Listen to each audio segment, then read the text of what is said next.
그래서 옛날에는 과거 서울이 여기 있다면은 이 서울을 둘러싸는 것이 고양군 아니면 양주군이에요. 요 한강이 남은 시흥군이에요. 그러니까 거기에서 이제 박자희 여사가 어린 시절에 태어났는데, 그렇게 태어나서 집이 어려우니까 여러분들 아마 저기 연속 같은 거 보면은 궁중에서 수발되는 사람들이, 여성들이 모이죠. 무술이. 아니 무술이는 그 줄구름 하는 거고. 상국 라인. 네, 나인. 그러니까 그게 애기들부터 그런 세습 교육을 받거든요.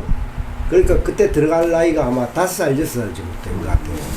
그 애기 나인으로 들어가서 이제 그 상국 나인들로부터 이제 견성을 받는 거죠. 그러니까 자연스럽게 어릴 때부터 교육을 받을 수가 있습니다.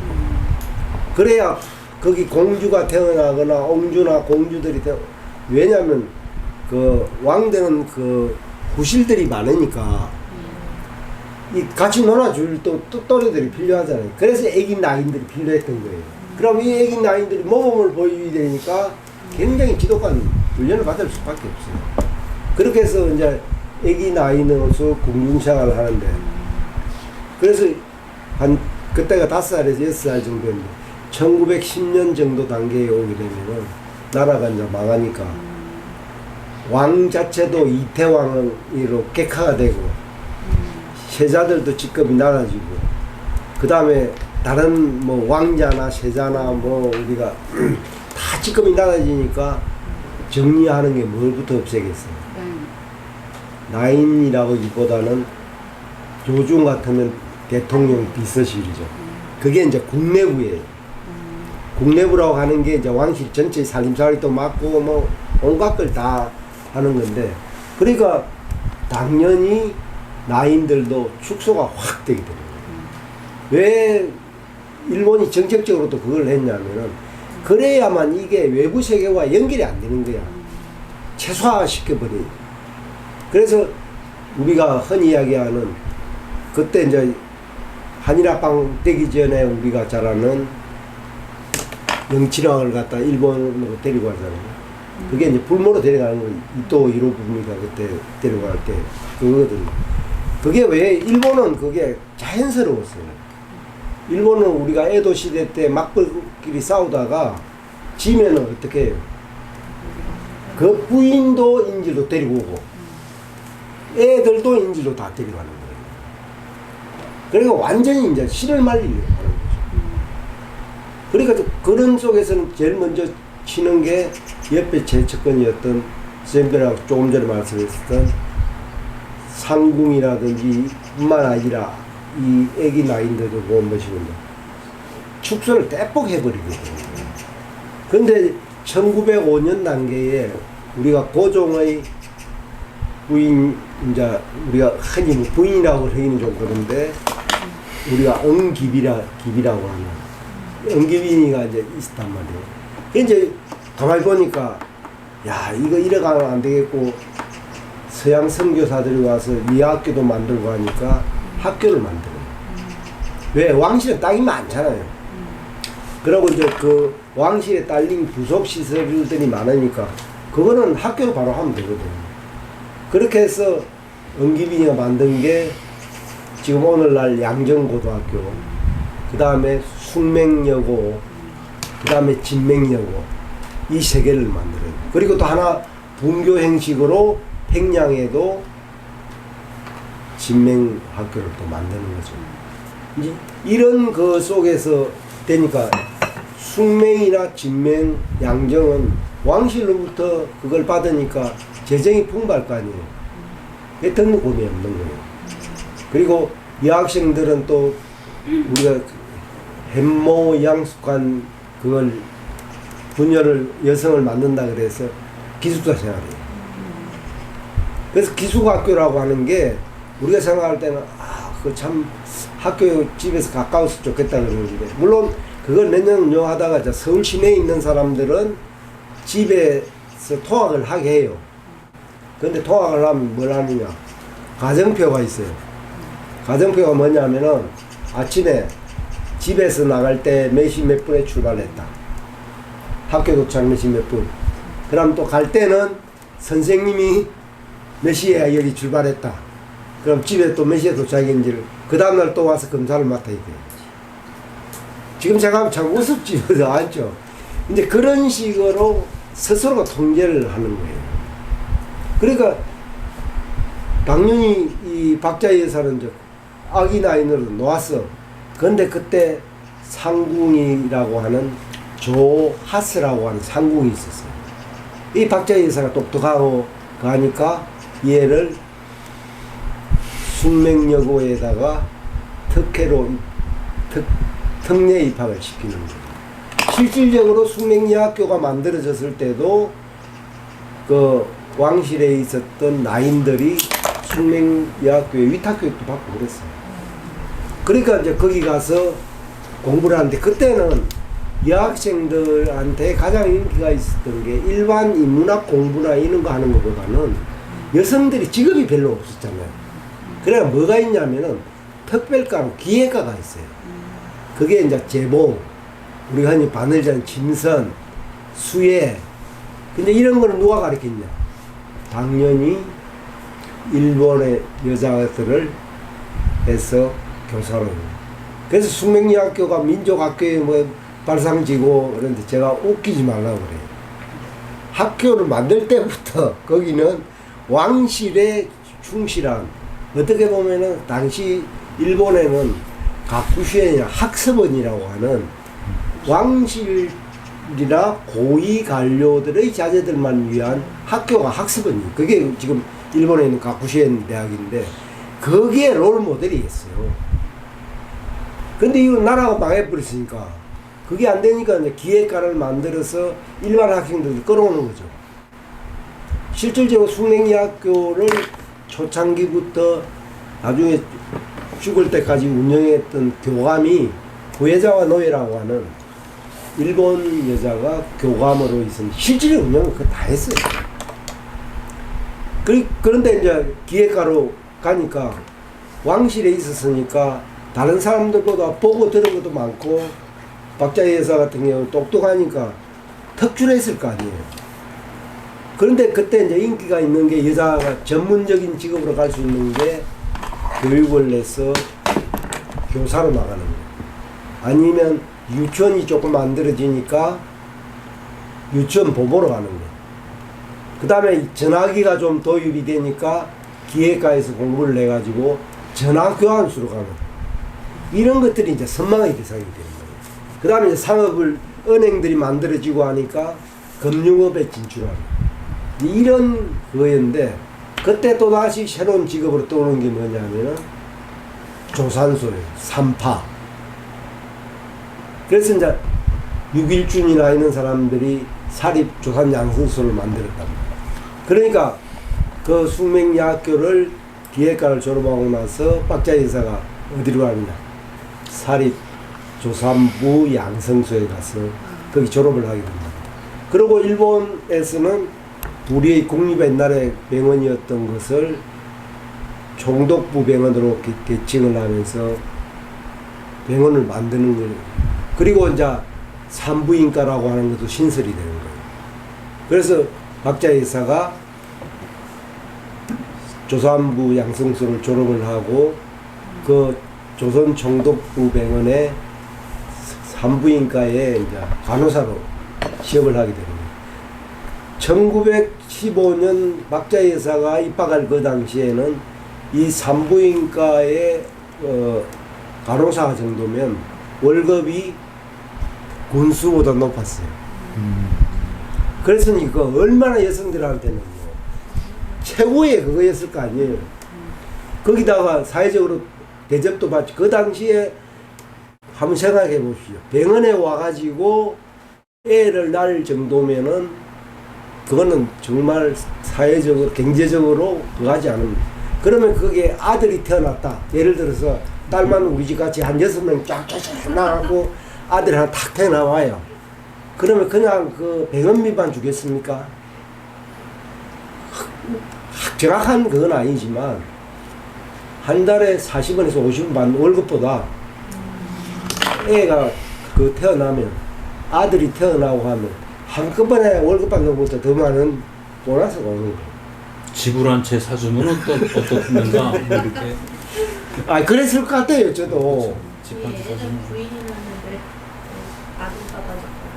아, 그러니까 기다리는데 한번 생각해 보십시오. 딸만 줄줄이 낳고 막 이런 쫓아낼까 말까 며느리 저거 새로 그걸 해가 아들을 얻을까 이런 분위기인데 거기다가 또 간호사들이 아무리 이제 과학적으로 좀 하고 이렇게 하니까 그럴 거 아니에요. 그러니까 굉장히 이 박자 예사를 따랐었던 사람들이 많았었던 거예요. 그러니까 거기 병원장이 박자 예사를 갖다가 무시 못할 정도였다는 거예요. 이제 그렇게 잘 살고 있는데 이 3.1운동이 딱 터져버린 거예요. 그런데 3.1운동 때 얼마나 많은 사람들이 다치고 죽고 했겠습니까? 그러니까 조선총독부 그 병원 자체가 완전히 야전병원이 되는 거예요. 그러니까 이제 그걸 보고 박자 예사도 굉장히 느낀 거죠. 야, 뭐를 그렇게 잘못했는데 이렇게 많은 사람들이 다치가 들어오고, 그것도 처음엔 남자만 좀 들어오면 좀 있으니까 뭐 여학생들도 들어오고 뭐, 그지 거기에서 갈등을 많이 느낍니다. 그래서 이제 의사들하고 그러다 보니까 3.1운동을 주도했던 대표들이 연락을 취하면서 좀 잘 간호를 해라. 그리고 또 자기도 직접 보니까 굉장히 많이 중상을 입었던 사람들도 들어오는데 그 중에 여학생들도 끼어 있고 일반 부녀자도 끼어 있고, 그러니까 이제 거기서 붕괴를 하게 되는 거죠. 그래서 이제 간호사들을 끌어모으는 거예요. 그래서 우리나라 최초의 간호사 단체인 간우회라고 하는, 간호사에다가 우회우자를 써 간우회를 조직을 하게 되고, 그렇게 해서 어느 정도 그 부상 치료가 되고 나니까 뭘 하게 되느냐, 파업을 하는 거예요. 파업을 한다고 그러니까 이제 거기에 근무하고 있던 우리나라 한국인 의사들이 같이 동조를 해주는 거예요. 그런데 그게 길게 갈 수 있겠어요? 바로 일본 애들이 탄압을 해가지고 끌려갔다고 이제 경찰서로 치조를 받는데, 병원은 또 운영해야 되니까 병원장의 입장에서는 물론 일본인 부처무라 뭔데 정확하게 이름은 이 친구 가면 보니까 이래갖고는 병원 자체가 안 되는 거야. 그런 3.1운동에 가담해가 오는 부상도 있지만 일반 부상병들도 많으니까, 그래서 이제 병원장이 가서 자기가 정서를 쓰고 그때 가담했던 간호사 의사들 다 빼주는 거예요. 대신 조건이 있는 거죠. 더 이상 여기 찍힌 거죠. 박자의 의사는 이 사람은 안 된다. 그렇게 해서 이제 풀려나와요. 곧바로. 풀려나왔는데 배운 게 도둑질이라고. 돈이 있으면은 조산부를 개업하면 좋죠. 돈이 없으니까 개업할 수도 없고. 그래서 당시에 3.1운동이 주역이었던 사람들과 이제 상의를 하니까, 그러면 중국으로 유학을 가라. 그렇게 해서 중국으로 망명길을 떠나는 거예요. 사실은 정식 유학도 일본 애들 내줄 리가 없잖아요. 그렇게 해서 이제 만주를 거쳐서 베이징으로 이제 들어가게 된 거예요. 그래서 거기 베이징에서 오늘날 북경의대의 전신이 그때는 영경이라고 그랬거든요. 영경대학 의과 들어갔는데 의사가 되려고 했던 거죠. 그래서 들어가서 이제 입학을 내가 학교를 잘 다니고 있는데, 어느 날 갑자기 이혜영 선생의 부인이었던 이현숙 여사가 자기가 중매를 쓰겠다고 하는 거예요. 그래서 만난 사람이 단재신철 선생님이에요. 그래서 1920년 봄에 갔다가 가을에 결혼식 올리고 그 다음 해에 큰아들 신수봉을 낳게 되죠. 그래서 그한데 이제 유학 갔던 게 유학이 아니라 학업도 중단하게 되고, 이제 독립운동가의 아내의 부인으로서 이제 역할을 하게 되는 거죠. 독립운동한 단재 선생이 무슨 생활비를 벌어다 주겠어요? 뭘 하겠어요? 그래서 생활이 굉장히 어려웠어요. 제가 사진을 그 보내드렸는데 봤는지는 모르겠지만 그 과거에 두 분이 살았던 그 흔적이 있었던 사진이 있거든요. 굉장히 참 빈민가도 그런 빈민가가 없어요. 그 속에 살았는데 아이 또 조금 있으니까 두 번째 애를 임신을 했네요. 그러니까 담임 선생님이 기가 찰 노릇이지. 자기 혼자도 살기 힘든데 이거 그래갖고 또 그런데 결국은 부인이 또 역할을 내야 되는데 애까지 가졌으니까 도저히 안 되니까 그러면 애를 데리고 기구를 하고 그래서 단체 선생하고 그 결혼해가지고 실제 산 기간은 1년 반 정도 돼요. 그래서 이제 국내에 들어왔어요. 두 번째 애를 임신한 상태에서. 근데 아마 국내에 들어와서 둘째 애가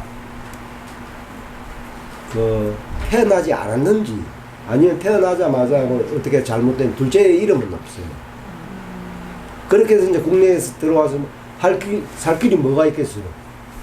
그래서 배운 게 이제 도둑질하고 그래도 단재 부인이라는 게 알려지면서 그때 당시 동아일보나 또 아니면은 단재와 같이 과거에 활동을 했던 분들이 도움을 주서 종도에다가 조산소를 박자의 삼파소를 차린 거죠.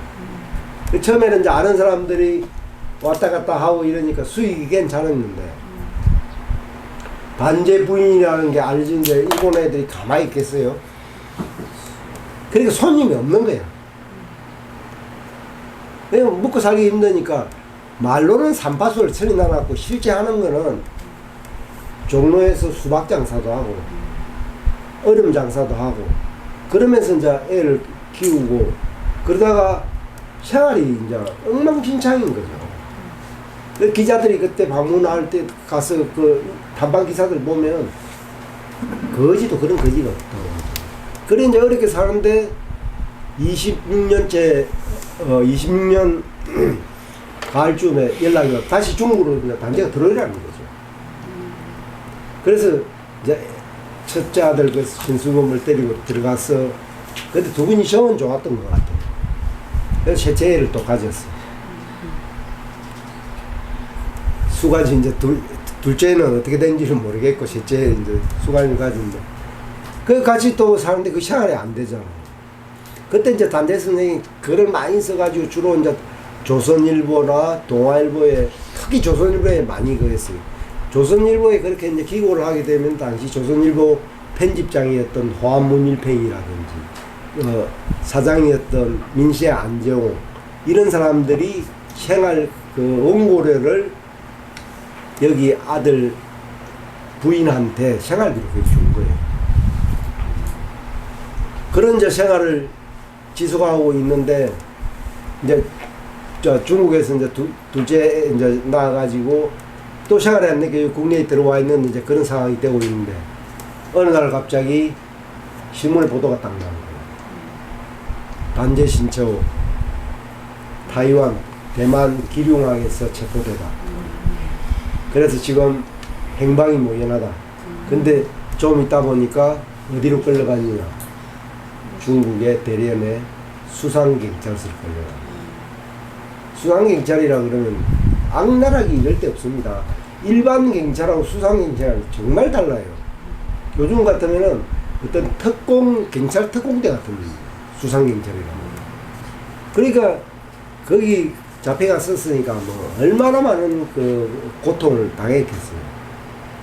그래 이제 그래도 그때 당시 조선일보 이제 민시 안정도 했었지만 신배구가 조선일보 그때 또 영업부장도 하고 그러면서 되니까 면회를 한번 보내줘요. 그럼 면회를 가봐야 뭐 힘이 없으니까 안 되잖아요. 그러니까 이제 거기 갔다가 다녀오고 나니까 자기가 이제 더 열심히 박자 예산을 해야 되겠다고 느끼게 돼요. 근데 자식을 그래도 그렇게 어려움 속에서도 학교를 보내고 이제 첫째 신수범을 작은 애도 이제 키우고 그렇게 살고 있는데 어느 날 이제 또 그 예순 감옥에 있는 단지한테 편지가 온 거예요. 편지가 뭐냐? 날씨가 너무 춥다. 한번 생각해 보세요. 깜방에 우리 여기도 추운데 그 대련 예순 감옥 같은 경우에 할빈 못지않게 춥거든요. 중국 사람들은 거기가 따뜻하다고 그러는데 실제 굉장히 추워요. 그러면서 좀 솜을 두툼한 걸 좀 수의복을 좀 만들어줬으면 좋겠어요. 이제 그거는 처음에 때려줬어요. 그런데 이제 두 번째 또 이제 오기는 뭐냐면 자기가 거기서 집필을 하는데 책을 좀 보내달라고. 그래서 이제 책이 국조복합인데 그때 당시 국조복합 한 질 가격이 40원이에요.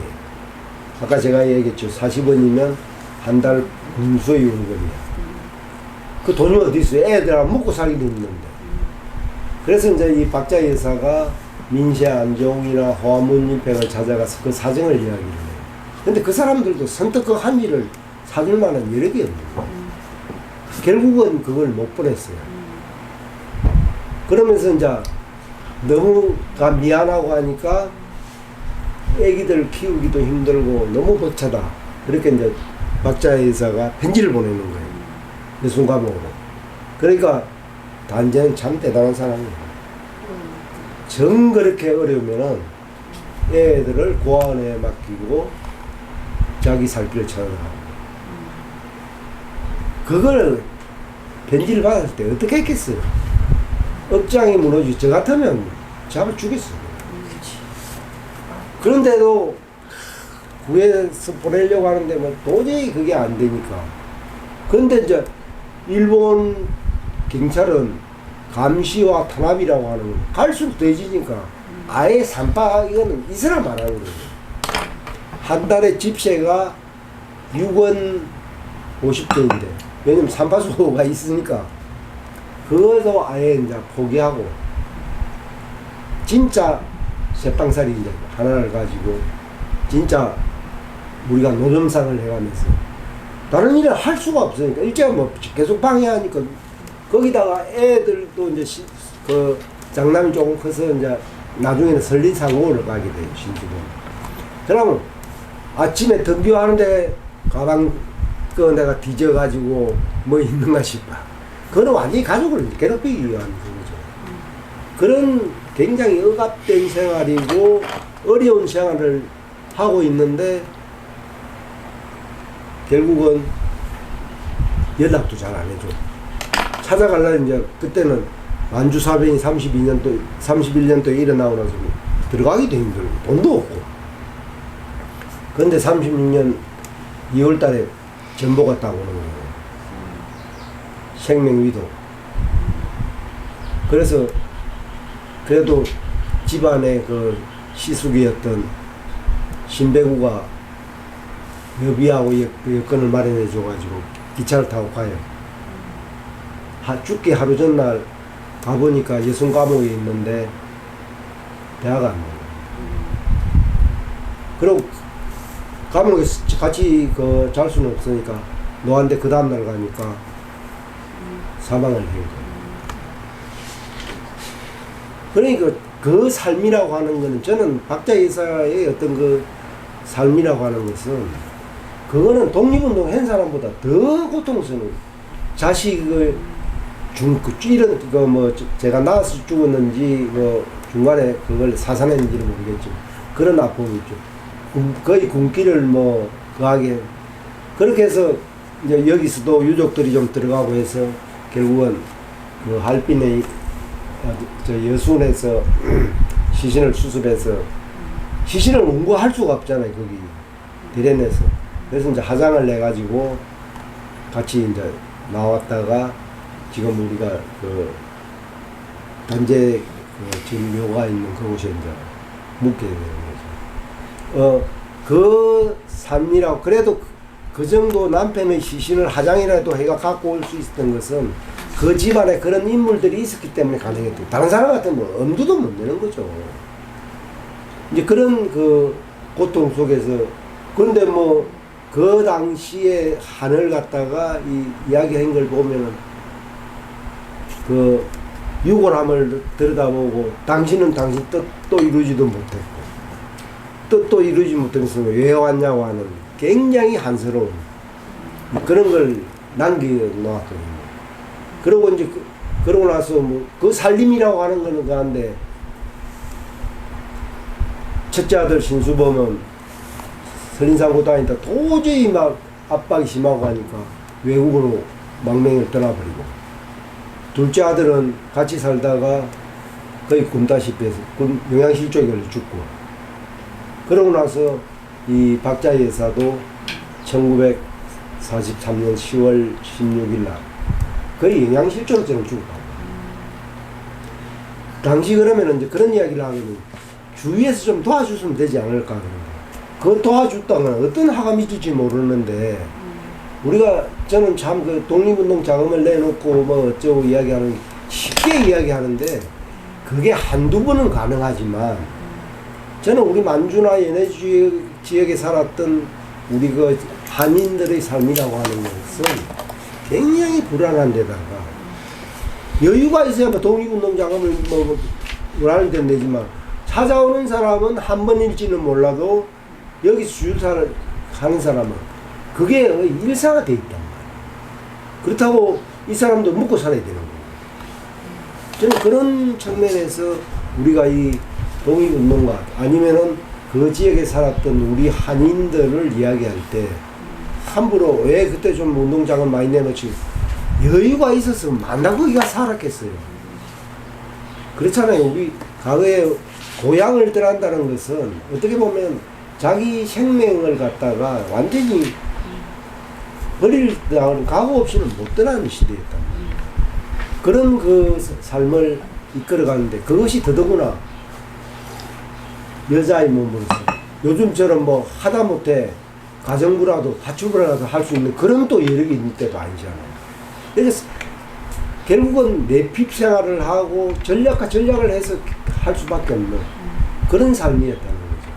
그래서 그런 면에서 우리가 박자 여사라고 하는 이런, 박자 여사뿐만 아니지만 당시에 최고의 지성인이었고 최고의 전문직을 가졌음에도 불구하고 거의 영양실조로 사망할 수밖에 없었던 그런 시대 상황을 우리가 좀 이해를 했으면 합니다. 네, 간단하게 이것을 하고 좀 뭐 질문 있으시거나 하면. 어떠신 것 같아요? 박자 여사 이거 좀 들어보시니까요. 여자에서는 왜 이렇게 고달플까? 그러니까 이제 이게 참 이게 말로는 설명을 못 하거든요. 이게 예전에 봤는데 그 좀 비슷한 예인지 모르는데 좀 이렇게 어려운 상황에 처해 있잖아요. 그때 언젠가 이제 송두일 교수라고 들어보셨어요?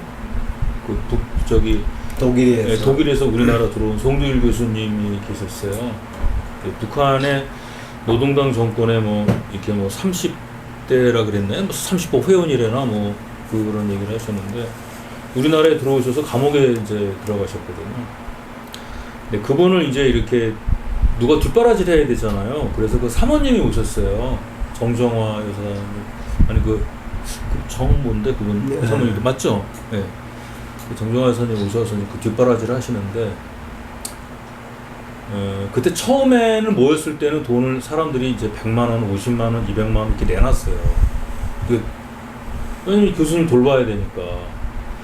근데 이게 한두 번이지. 두 번째 달, 세 번째 달 가면은 돈을 내는 사람이 없어요. 후원금도. 그 당시에는 탄압하는 국면도 아니거든요. 제가 그 당시에 사업을 할 때라서 한 기천만 원을 제가 드린 적이 있는데, 그래서 뭐 오피스텔이나도 이렇게 좀 얻어 쓰시라고. 아주 옛날 얘기죠. 근데 그게 지금 똑같은 거예요. 이게 이제 아까 박자혜 여사한테 도움이라는 게요, 이렇게 어려워요. 아무리 친한 친구 사이라도 가족도 마찬가지야. 가족도 이렇게 도와주고 그러는 거 없어요. 근데 불쌍하지 뭐. 근데 이게 참, 이 양반 왜 또 결혼을 했어? 그럼 혼자 살지. 이게 참 남자가 이게 참 책임질 수 없는 거거든. 이게 수신제 가도 못하면서 무슨 치국평천을 하느냐, 이제 이런 얘기가 있을 수 있거든요. 이걸 어떻게 봐야 되나. 다른 사람들보다도 더 심하게 그렇죠. 고생만 쎄가 빠지고. 이게 인간 신체호라는 면을 한번 따져봐야죠. 이게 독립운동가로서의 신체호라는 분하고 인간으로서의 신체혼은 따져봐야 되는 문제인데 같이 볼 수는 없죠. 그러니까 이건 제 얘기가 아니고요. 우리가 얘기를 한번 해볼 수 있다는 거예요. 이런 경우가 이제 여기도 많거든요. 이응로 화백도 그렇고. 참 이런 거는 참 어떻게 해야 될지 모르는데 이걸 단지 시대적인 상황으로 봐야 되나. 그 각자의 여사는 결혼 전과 후가 완전히 그러니까. 분명하게 대비가 되는데 제 생각으로는 그 각자의 여사의 어떤 의식 구조나 전문성이나 이런 걸 보면 이 신채호 선생님 그분대로 독립운동 쪽으로 하고 그 각자의 여사도 아마 그런 의식 구조가 분명히 연이 닿았을 거라고 생각이 되는데 그분 나름대로의 어떤 독립운동을 했으면 오히려 더 각각 그 영역이 있어서 더 좋지 않았을까. 그 결혼이라는 연결끈이 있기 때문에 거기서 벗어날 수 없는 어떤 부분이 있어서 그 여자분으로서의 어떤 책임감이나 엄마로서의 책임감, 부인으로서의 책임감 이걸 다하느라고 사실은 본인의 역할이나 그 삶을 완전히 본의 아니게 팽개쳐 버린 거잖아요. 그죠? 그렇다고 하면 객관적으로 볼 때 결혼하지 말고 차라리 그렇게 독립된 각각의 존재로서 그 역할을 했으면 더 낫지 않았을까 그런 생각을 하게 되네요. 저는. 그래 이분이 그런 상태에서도 남편을 원망하고 그러지는 않았을 거 아니에요. 뭐 했겠지 뭐 안 했을까? 아니 모르는데 안 할 수는 없죠. 안 아무 할 생각에 수는 그 아무 이제 진짜 살기 힘들다고 편지를 보내다니까 정 살기 힘들면 애들 고아원에 맡기고. 그게 말이야. 근데 이게 이게 요즘 그죠? 우리가 그렇게 또죽 답답했으면 생각해서 할 수도 있겠지만 그 이제 감옥에 있는 말이라도 사람한테 못하면 좀 그거 뭐 어떻게 감옥에 있는 사람한테 이제 내가 어쩌란 말이야.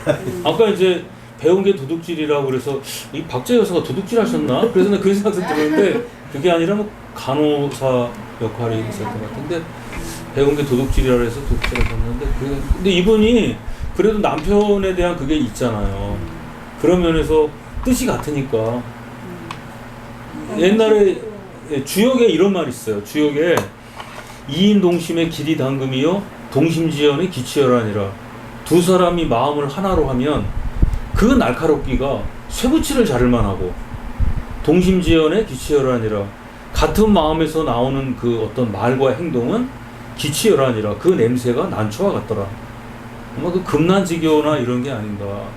그렇지는 못해요 이거 부부가. 처음 취지는 뭔가 좀 일조하고 싶은 마음이 강했을 것 같고 그 사회 분위기상 또 그런데 어떤 촉발되는 그런 마음도 있었을 것 같은데 사실은 그 후일은 생각하지 못하고 후일의 어떤 상황을 생각하지 못하고 그 당시의 그 분위기나 그런 것들을 용납하는 것 도와주는 것 이런 귀한 마음으로 시작을 해서 결국은 그렇게 된 것 같은데 어떤 시대 상황과 맞물려 갖고 정말 안 좋게 흘러가서 결국은 그 마무리도 정말 두 양반이 둘 다 안 좋게 끝난 것 같은 생각이 들고 저는 궁금해지는 게 자녀들은 어땠을까? 자녀들은 단지에서 이제 아까 제가 얘기했지만 그 박재 여사와는 세 명의 아이가 있었다는 걸 그런데 둘째는 이게 사산이 된 건지 태어나자 바로 죽었는지 이름조차도 알 수가 없고 셋째는 신두범이는 42년도에 돌아가셨고 거의 굶어서 죽다시피 영양실조로 그렇게 되고 아들 이제 셋째 신수범은 하도 단합이 심하니까 국외로 갔다가 다시 이제 나중에 해방이 들어오긴 들어오셨어요? 들어오긴 했어요. 그런데 이제 그때 문제가 된 게 뭐냐면 단제는 그 전에 가버리니까 망명을 떠나버리니까 원적이 없어졌던 거예요. 그래서 단제가 국적이 없어졌다고 했던 게 바로 그거였어요. 아니 여기 본가가 있는데 그러니까 우리나라 저는 나쁜 놈들이네. 정말 개판이라고 하는 게 제가 독립기관에서 근무를 하고 그러면서 제가 흥분했던 게 그거예요. 그럼 그 신수범 이분이 그러면 단재 아들이라는 것도 밝혀지지가 않는 거네요. 아 밝혀졌죠. 다 밝혀졌죠. 그건 이제 원적이 없으니까. 아니 그 며느리가 이등남 여사가 이제 그걸 언론에다가 그거 하고 이래가지고 그게 이제 그때 단재와 했던 분들이 그때 살아 계신 분들도 있고 그 후손들과 같이 교류가 있고 그래가지고 결국은 이제 국적은 했는데 그래서 그 신수봉 같은 경우도 우리 국내 적이 없었다니까요. 그 호적이 봉드가 없었죠. 있었죠.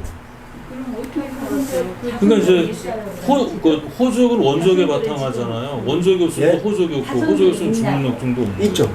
그럼 어떻게 살았어요? 그 등록이 안 되는데 대한민국 국민으로서의 그때는 해방 이후에는 막 엉망진창이 돼가지고 네. 그래가 뭐 원적을 갖다가 뭐 공무원들이 뭐 어떻게 잘 봐주면 되고 무슨 근거를 갖고 이라 없으면 안 돼가지고 붕대가 있는 사람들이 많았어요. 창씨 개명 안 한 사람들도 원적 없잖아요. 그러니까 이제 여기 지난번에 여기 이제 여기 두 번째 정교님인가 하셨던 성여고 선생 거기 창씨 개명을 안 하고 돌아가셨는데 그건 호적이 없는 거죠.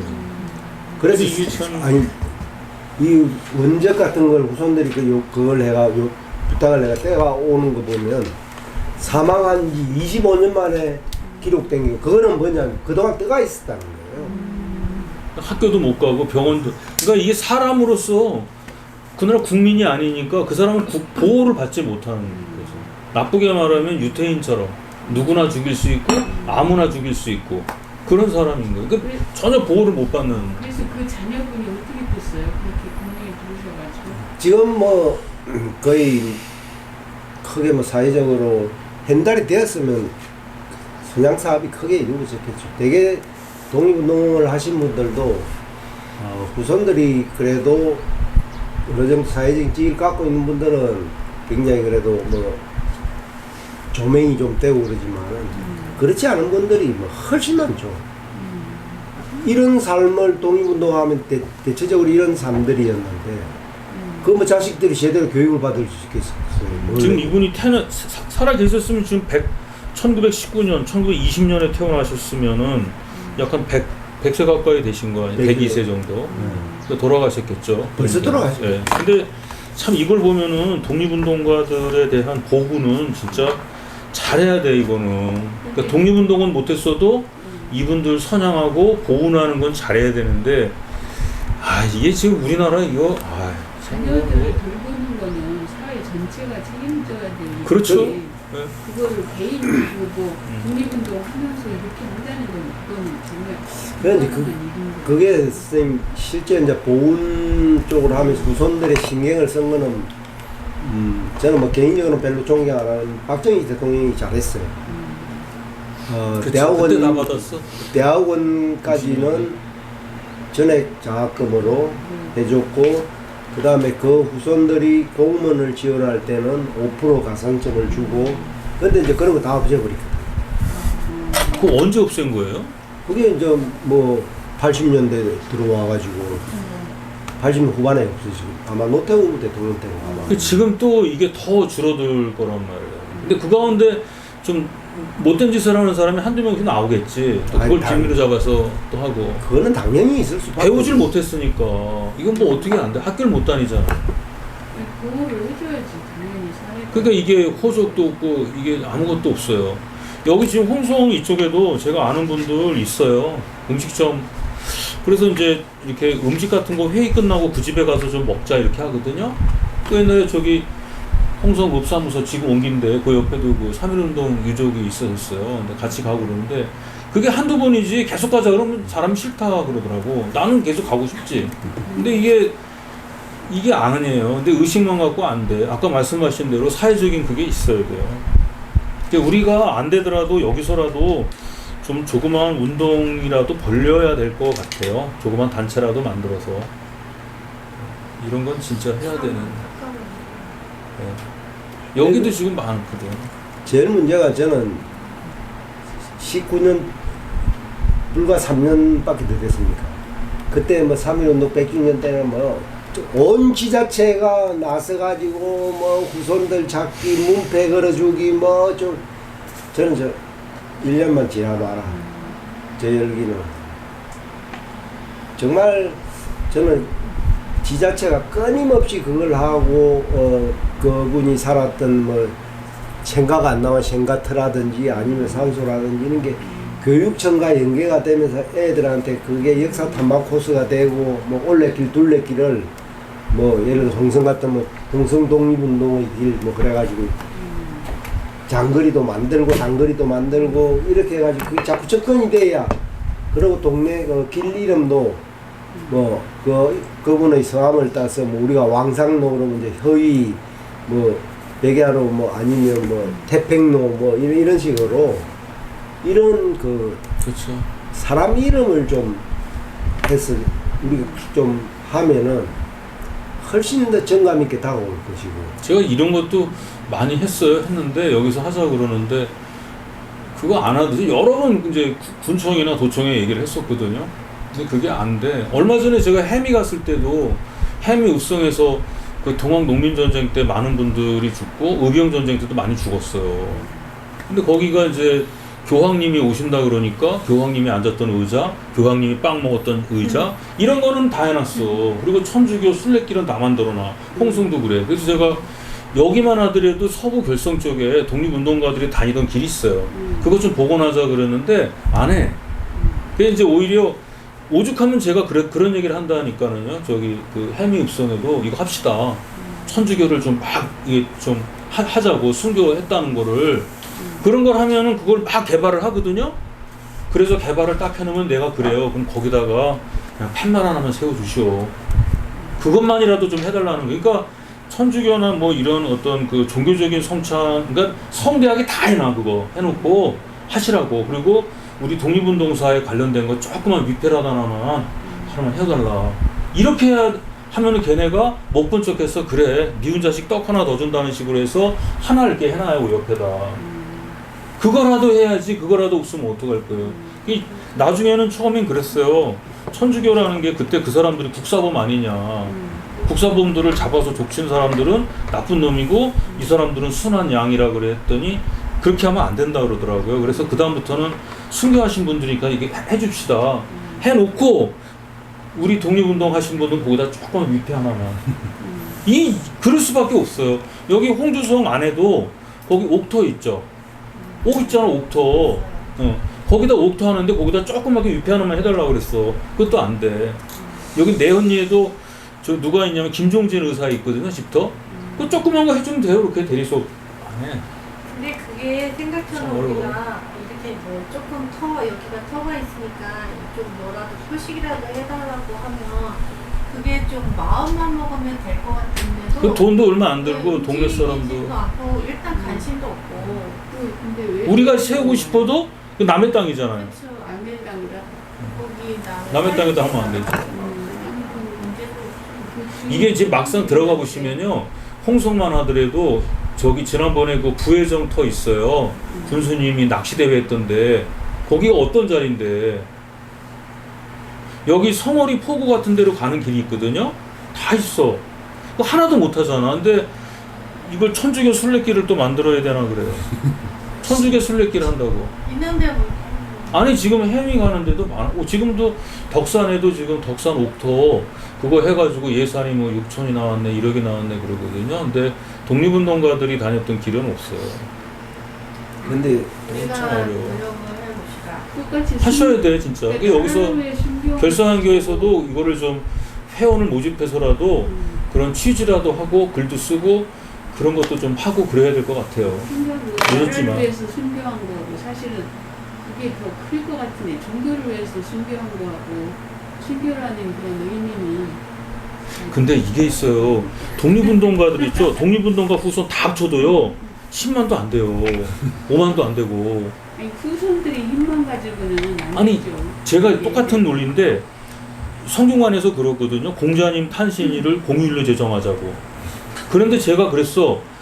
우리나라 향교 서원 다 합쳐야 한 500개 정도 되는데 한 향교다가 한 향교에 사람이 100명 정도 있다고 쳐보세요. 유사들이. 그래봤자 5만 명이 안 돼. 10만 명이. 10만 명이 이거 공휴일 제정하자 그래봤자 정부에서는 듣지도 않아요. 천주교나 기독교나 뭐 이런 불교 같은 경우는 인구가 많잖아. 그럼 독립운동가들을 선양하자고 주장해 보세요. 없어. 천주교나 기독교나 불교는 많다니까. 그래서 그런 거예요. 저도 네. 이제 마무리 선생님이 제 한 말씀 듣고 끝내겠습니다. 제일 한국은 지금 뭐 여러 가지 의견들도 나오시고 그랬는데 제가 실제 이제 우리나라 국내 사역지, 국외 사역지를 총괄적으로 해보면 느끼는 거는 처음에 할 때는 되게 뭐 제가 2002년부터 이제 직접 현장에 뛰기도 하고 용역을 줘가지고 또 그렇게 해서 발굴하고 보존하고 그렇게 이제 됐는데 처음에 한 5년 동안은 잘 됐어요. 흔히 이야기 우리가 요구하는 데는 예산도 지원해주고 그랬는데 5년 딱 지나고 나서 더 한다 그러죠. 야 지난번에 갔다 왔는데 거기 왜 가? 아니 그 외국 땅에 그 우리가 그 옛날 그거 찾아가지고 그거 좀 아는 사람들한테 해가지고 거기가 정확한지도 몰라. 맞아요. 그런 얘기야. 똑같은 얘기 말씀하시네요. 그럼 뭐냐면은 임시정부가 상해에 있을 때 상하이에서만 있을 때 11번을 옮겼거든요. 지금 임시정부 자리라고 하는 거기가 정확하지도 않아. 근데 거기가 제일 오래 있었던 데니까 거기를 우리가 하는 거지. 그래서 그게 정밀 실적이 필요하고 뭐 당시 1910년대 20년대 상하이 지도도 발견해야 되고 뭐 이야기하면 그거 뭐 거기 해놔놨으면 됐지 이런 놈. 이게 그렇죠. 근데 그게 국내에도 마찬가지예요.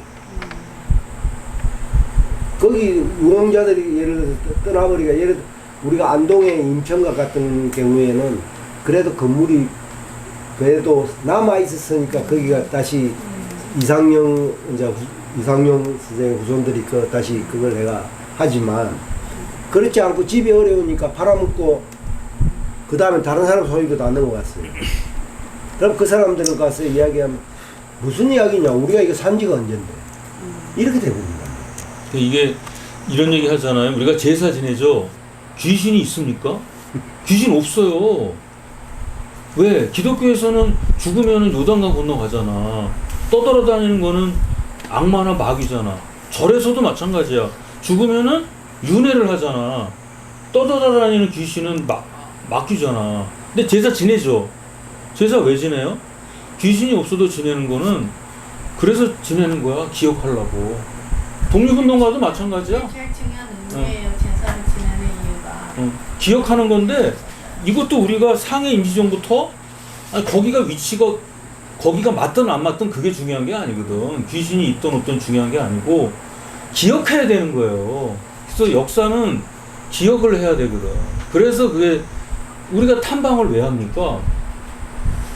그래서 우리라도 내년에 여기서 이제 간답니다. 이걸 해서 간다니까 내년에 한번 예, 가서 이제 그래서 올해 기획을 했습니다. 내년에 저 독립운동가 유족이라든가 이쪽의 유적지 탐방을 할 거예요. 매달 한 달에 한 번씩 그때 좀 많이 참석을 좀 해주십시오. 예, 감사합니다. 고맙습니다.